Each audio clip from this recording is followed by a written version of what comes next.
La promesa. ¿Qué pasaría si te dijeran que en La Promesa se han cometido crímenes que aún no han sido castigados? Crímenes cometidos por nobles, por criadas, por hombres de uniforme y que han sido enterrados bajo el silencio, el poder y el miedo. A mí, personalmente, no me sorprendería, porque en ese palacio ya sabemos que ha habido de todo. 4 muertes, 4 historias y una pregunta que sigue flotando en los pasillos del palacio. ¿Hasta cuándo se podrá seguir ocultando la verdad? Hoy, en La Promesa Investiga, destapamos los 4 grandes crímenes impunes que marcaron el pasado y amenazan con resurgir en el presente. ¿Veremos el desenlace de todos estos crímenes muy pronto? Esa es la gran pregunta que nos hacemos y hoy voy a intentar darte la respuesta. Así que soy tu Gustav y ya sabes, vengo a traerte un vídeo estupendo de La Promesa, la novela líder de las tardes de televisión española. Y si buscas contenido de calidad y rechazas imitaciones locas, pues ya sabes, aquí estás en el lugar adecuado. Así que préstame mucha atención, desconecta de todo y sobre todo disfruta un buen rato de mi compañía. Vamos a comenzar por el primero de estos crímenes, el del señorito que murió en su noche de bodas. ¿Sabes de quién te estoy hablando? Pues por supuesto, estamos hablando del señorito Tomás. ¿Quién es la víctima de este caso? Pues el hijo mayor del marqués, el heredero, Tomás de Luján. ¿Qué crimen se ha cometido? Pues un asesinato con arma blanca, el abrecartas. ¿Quién es el responsable real que nosotros conocemos? Cruz Ezquerdo, la marquesa. Y su cómplice silenciosa, Petra Arcos. ¿Qué chivo expiatorio utilizaron? Lola Montero, la doncella. Y estado actual del caso, pues oficialmente cerrado, con la persona equivocada.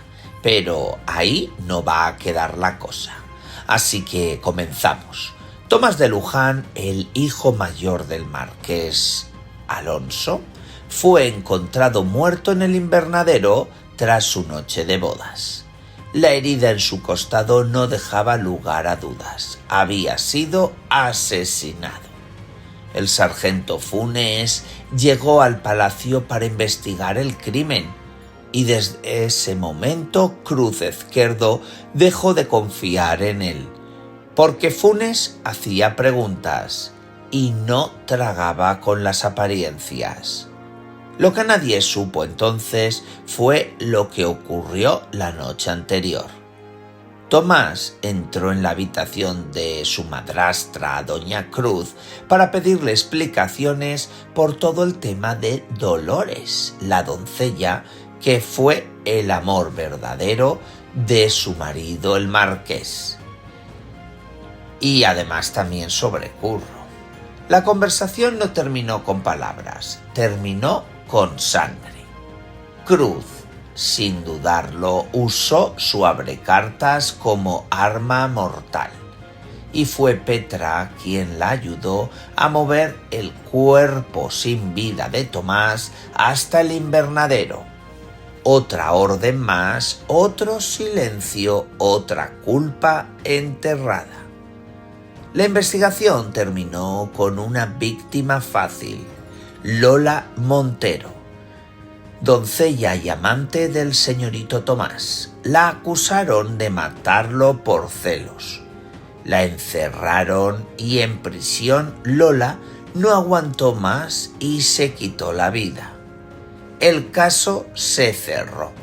Cruz, en este caso, salió impune y Petra guardó silencio. Pero ahora, con el cambio que estamos viendo de Petra Arcos, ¿Podría llegar el día en que rompa ese pacto de sangre? ¿Y si decide confesar lo que realmente ocurrió aquella noche?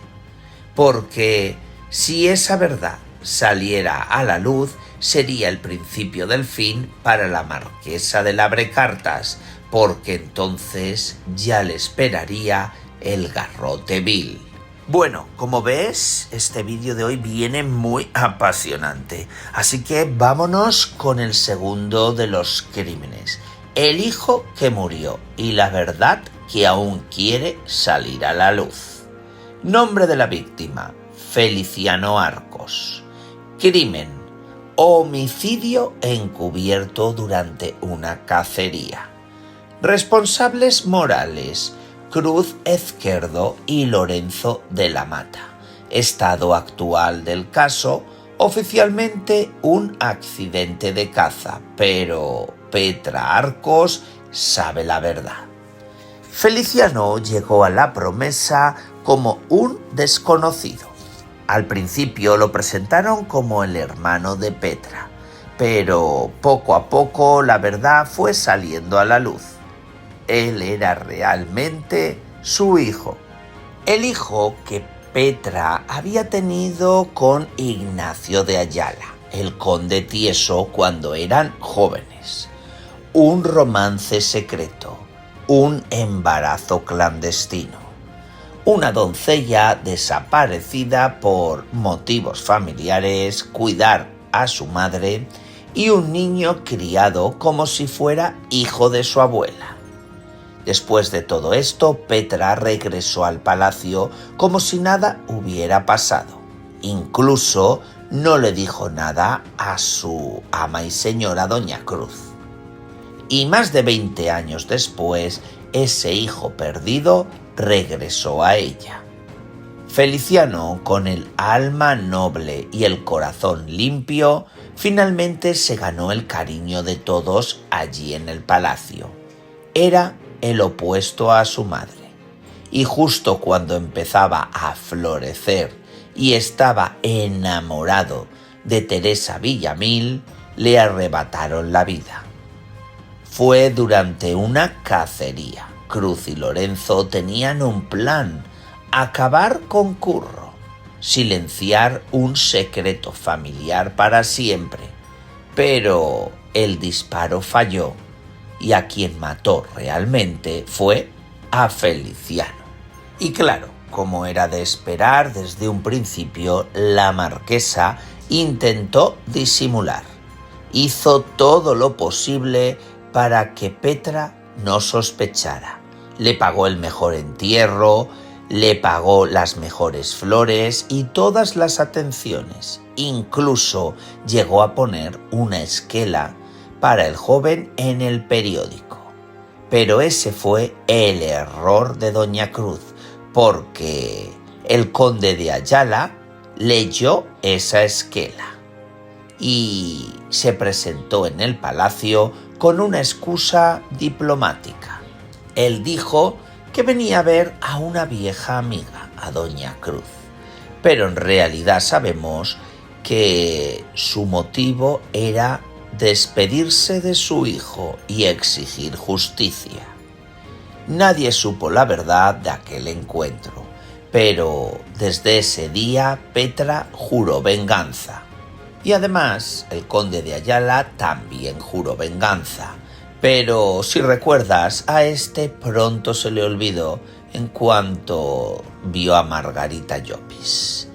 Bueno, 2 personas rotas por dentro, un crimen cubierto de luto y de mentiras, y una marquesa que otra vez salió impune. Por ahora, porque Petra aquí también tiene la llave que puede destruirla.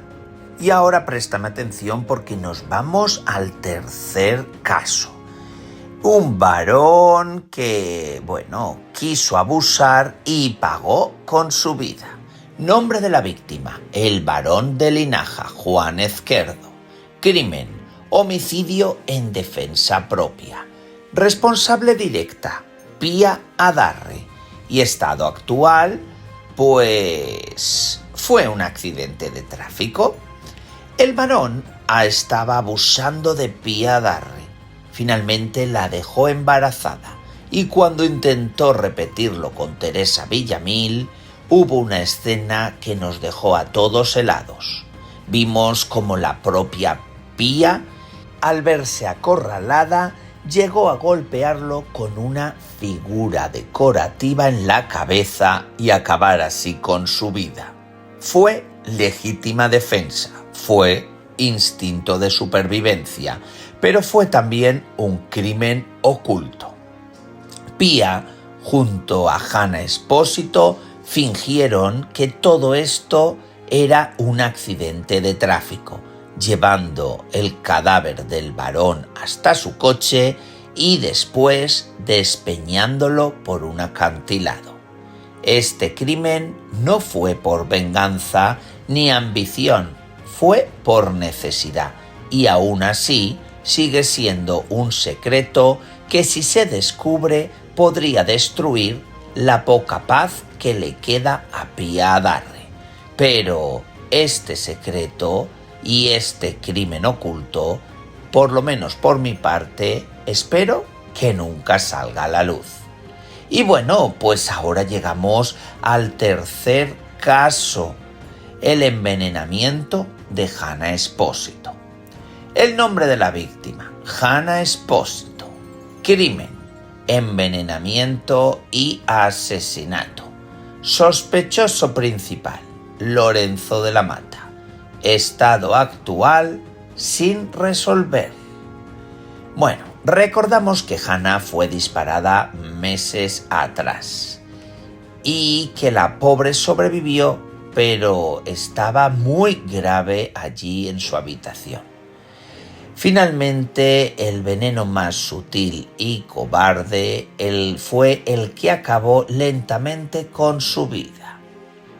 Curro, su hermano, y Ángela, la joven estudiante de Derecho que ahora ocupa el corazón de su hermano, están convencidos de que realmente quien usó ese veneno fue Lorenzo de la Mata. Han estado investigando en la joyería Job. Han encontrado documentos, han encontrado pistas, han encontrado nombres apuntados. Y todo apunta en una dirección, al capitán Garrapata. Y ahora más que nunca, pues Lorenzo está bajo la lupa.